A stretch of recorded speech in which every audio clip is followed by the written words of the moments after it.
Hey, good morning, Tom. Good morning, Thomas. Today we're at the City College greenhouses, and we're working on the poinsettia crop that normally you as students would be helping us with. And the poinsettias, these all were planted about 3 weeks ago, and we'll send you photos of the plugs that they look like when they first arrived.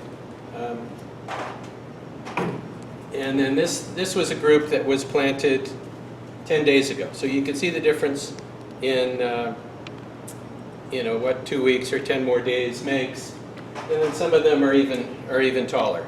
So when they get to this larger stage, this is the point at which we pinch them back so that they develop lateral branches and create a nice full poinsettia plant.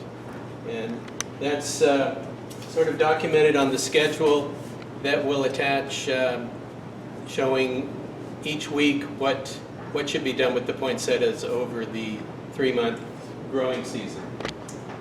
And Sun Moon is the nursery specialist here at City College, and she's pinched this particular plant back, and what she's done is count up 6 nodes or 6 leaves and then cut above the 6th leaf. And then what she's also done is remove the, okay, so on this plant, we count from the bottom 1, 2, 3, 4, 5, 6, and snip off the top. And then the top 3 leaves, she cuts the leaf petiole so that these laterals, or these eyes along the stem, will develop nice strong shoots. They're receiving more light. You can see these are just beginning to start, but once they've been cut back, the energy will go into these lateral growths as opposed to the growing point on top. And that will develop into a bushy poinsettia with multiple heads and then multiple bracts, so we have a nice full plant. Thomas, did you have a question? Hey, Tom, and why would you want a bushy shrubbier plant rather than something that's big and tall? Well, for most purposes, you want a plant that's roughly 2 feet tall and full, as opposed to a very elongated stem with the bracts only on the top and not full. It's sort of what the market demands. We are going to let some of these grow an additional 4 weeks. The timing on these, we want this crop to be ready basically the first week of December. And so that's why we're pinching them this week. We are going to let some of them go a little longer and pinch them towards the end of September. And so I think, Thomas, you'll see plants that are taller. We'll see what they turn out to be. By pinching them later, that will delay when the bracts start to turn red, and they'll be turning red closer to Christmas time as opposed to the beginning of December. So poinsettias is a crop that you can play with and adjust to get the timing of exactly when you'd like the bracts to turn red and be ready for the holidays.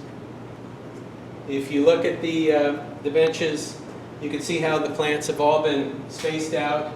And again, this allows maximum light for the plant to develop these lateral shoots and create a nice full plant. This is not the final arrangement on the bench. As the plants grow, they'll be spaced out even further. And if you look down the length of the greenhouse, all of these benches will be completely filled with plants for the Christmas holidays. And each group, this particular group to my right, these are white poinsettias. And if you notice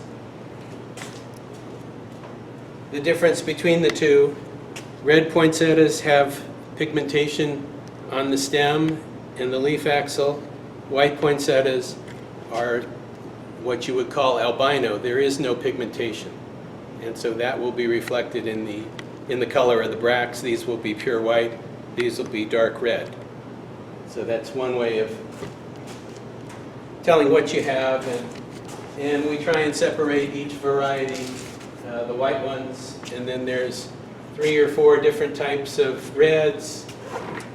This is a newer variety of poinsettia that has red flowers and they're red bracts, but the leaves are sort of twisted, and the bracts are not flat and dark red, they're more curled, and it's sort of a mutation that people have found attractive.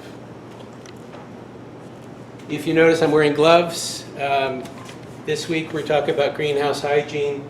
It's very important to dispose of the leaves that you cut and the stems, and also poinsettias, when they are pruned, they secrete a sap, a white sap, which can be very irritating to your skin and particularly your eyes. So that's why it's important to wear gloves. Some people are sensitive to it, others are not, but it's better just to take precautions. Well, that's great. Thank you for sharing, Tom. Good. Thank you, Thomas, and we'll do more of these as the crop progresses along in the weeks to come. Yeah, I can't wait. Good. Thanks so much. Good. Okay.